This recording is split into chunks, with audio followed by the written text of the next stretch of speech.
राधे राधे दोस्तों, आपका हमारे YouTube चैनल दिव्य भक्ति ज्ञान वेग में हार्दिक स्वागत है। आज हम गणगौर व्रत के बारे में जानेंगे।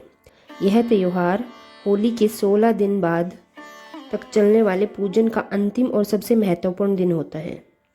गणगौर विशेष रूप से 2 शब्दों से मिलकर बना है। गण यानी भगवान शिव और गौर यानी माता पार्वती। इस व्रत के पीछे धार्मिक मान्यता है कि माँ पार्वती की कठोर तपस्या, भक्ति और समर्पण से प्रसन्न होकर भगवान शिव ने उन्हें पत्नी के रूप में स्वीकार किया था। इसलिए कुंवारी लड़कियां अच्छा पति पाने के लिए यह व्रत रखती हैं और विवाहित महिलाएं अपने पति की लंबी आयु और सुख समृद्धि के लिए यह व्रत रखती हैं। इसलिए यह व्रत सौभाग्य, प्रेम, दाम्पत्य सुख और समर्पण का प्रतीक माना जाता है। बहुत समय पहले की बात है, कैलाश पर्वत पर भगवान शिव और माता पार्वती विराजमान थे। एक दिन माता पार्वती के मन में विचार आया, धरती पर स्त्रियां अपने पति और परिवार के लिए कितना कुछ करती हैं, लेकिन क्या उन्हें सही आशीर्वाद और मार्गदर्शन मिल पाता है? उन्होंने भगवान शिव से कहा, प्रभु, मैं पृथ्वी पर जाकर स्त्रियों की भक्ति और प्रेम को देखना चाहती हूँ। भगवान शिव मुस्कुराए और बोले, चलो देवी, आज हम साधारण मनुष्यों के रूप में पृथ्वी पर चलते हैं। दोनों साधारण वेश में एक गांव पहुंचे। वहां वसंत ऋतु का समय था। चारों ओर हरियाली थी और स्त्रियां गणगौर का व्रत कर रही थी। गांव में गरीब स्त्रियां नदी के किनारे बैठकर मिट्टी से छोटी छोटी गौरी माता की मूर्तियां बना रही थी। वो गा रही थी, हंस रही थी और पूरे मन से पूजा कर रही थी। उनके पास न महंगे वस्त्र थे न कीमती सामान, लेकिन उनके चेहरे पर संतोष और भक्ति थी। माता पार्वती यह देखकर भावुक हो गई। थोड़ी दूर पर कुछ धनी स्त्रियां भी पूजा कर रही थी। उन्होंने सुंदर कपड़े पहने थे, सोना चांदी के गहने पहने थे और बहुत सारे पकवान सजाए थे, लेकिन उनका ध्यान पूजा से ज्यादा एक दूसरे को दिखाने में था। देखो, मेरी थाली ज्यादा सुंदर है, मैंने ज्यादा महंगी चीजें चढ़ाई है। माता पार्वती ने सोचा, आज मैं देखूंगी कि सच्ची भक्ति किसमें है।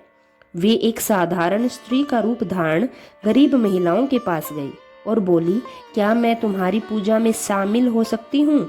गरीब स्त्रियों ने तुरंत कहा, माँ, आप तो हमारी अतिथि हैं, आइए हमारे साथ बैठिए। उन्होंने अपने थोड़े थोड़े प्रसाद में से भी हिस्सा बांटा। फिर माता पार्वती अमीर स्त्रियों के पास गई और उनको भी वही बात कही, क्या मैं आपकी पूजा में शामिल हो सकती हूँ? उन्होंने कहा, पहले अपने कपड़े और रूप देखो, फिर हमारे पास आना। माता पार्वती यह सुनकर शांत रही, लेकिन उन्होंने सब समझ लिया। कुछ समय बाद माता पार्वती अपने वास्तविक दिव्य रूप में प्रकट हो गई। पूरा गांव आश्चर्यचकित रह गया। गरीब स्त्रियां उनके चरणों में पड़ गई और अमीर स्त्रियां शर्मिंदा हो गई। माता पार्वती ने कहा, तुम सबने पूजा की, लेकिन सच्ची भक्ति केवल उन्हीं के मन में थी जिन्होंने प्रेम, सादगी और समर्पण दिखाया। उन्होंने गरीब स्त्रियों को आशीर्वाद दिया, तुम्हारा सुहाग तुम्हारे घर में कभी दुख नहीं आएगा। और अमीर स्त्रियों से कहा, पूजा में अहंकार नहीं, विनम्रता होनी चाहिए। कहते हैं उसी गांव में एक नवविवाहिता स्त्री भी थी। उसका पति बहुत बीमार था। वह भी गणगौर व्रत कर रही थी। उसने माता पार्वती से रोते हुए प्रार्थना की, माँ, मेरे पति को बचा लो, मैं पूरी श्रद्धा से आपका व्रत कर रही हूँ। माता पार्वती उसकी सच्ची पुकार से पिघल गई और बोली, तुम्हारी भक्ति सच्ची है, तुम्हारा सुहाग कभी नहीं टूटेगा। अगले ही दिन उसका पति चमत्कारिक रूप से स्वस्थ हो गया। पूरा गांव यह देखकर चकित रह गया और माता पार्वती की महिमा गाने लगा। उस दिन बाद जब माता पार्वती को वापस कैलाश लौटना था, तो गांव की सभी स्त्रियां रोने लगी। उन्होंने कहा, माँ, हमें छोड़कर मत जाओ। माता पार्वती ने स्नेह से कहा, मैं हर साल गणगौर के रूप में तुम्हारे पास आऊंगी।